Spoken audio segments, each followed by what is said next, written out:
Hello everyone, welcome back to another video. I am super excited for this particular series. This is near and dear to my heart.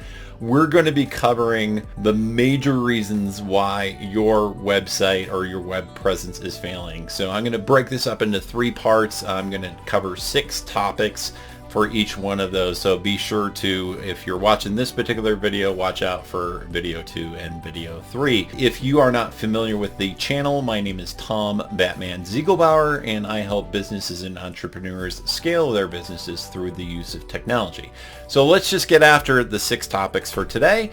And the first one is too many cooks or developers or plugins in your system. So what I found is a lot of times after the fact that you will have particular teams that may be working on your website. You might have front-end developers, meaning that they're working on the user interface or what you see, and then you'll have back-end developers that'll be working simultaneously. The other one is loading up your site, especially a WordPress one, with way too many plugins and just leaving those up and active on your site. A lot of times I feel that when I go into a site and I do an audit, we can kill about 1/3 of the plugins that maybe have even been default installed as part of your web host. So number 2, too low or too slow.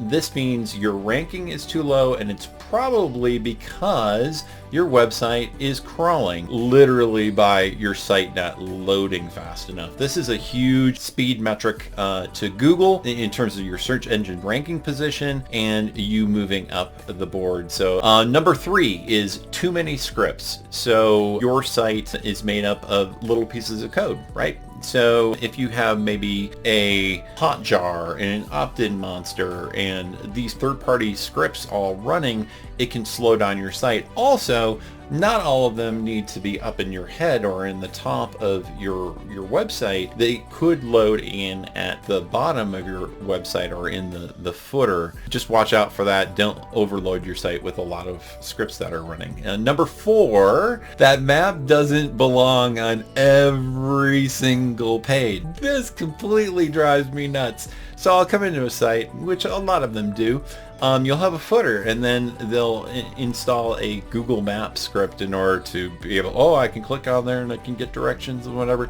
Most of the people, and this is just a general rule, most of the people don't go below the fold, meaning they don't go below what is visibly being seen on your browser, whether it be on your phone or your desktop or your tablet. So having this map on every single page and follow you through the site is killing your site by about 20%. That Google script is just horrible, and it's dragging down your site. Maybe put it on your About Us page. and you have it there.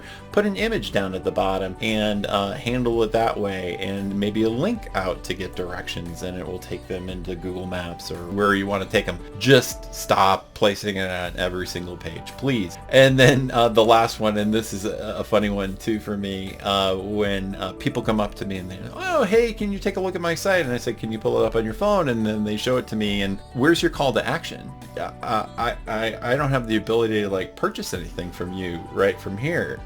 So making sure you have a call to action, booking a call with you, buying something from you, taking some sort of action right there as soon as you have them, boom. Let's make that happen. So hopefully you got some insight and some worth out of this particular video. If you did, please help us out by hitting that subscribe, like, and alert button down at the bottom of this page. And be sure to watch out for part 2 and part 3 of this video series. Always remember, people don't care how much you know until they know how much you care. And I will see you next time. Have a great day.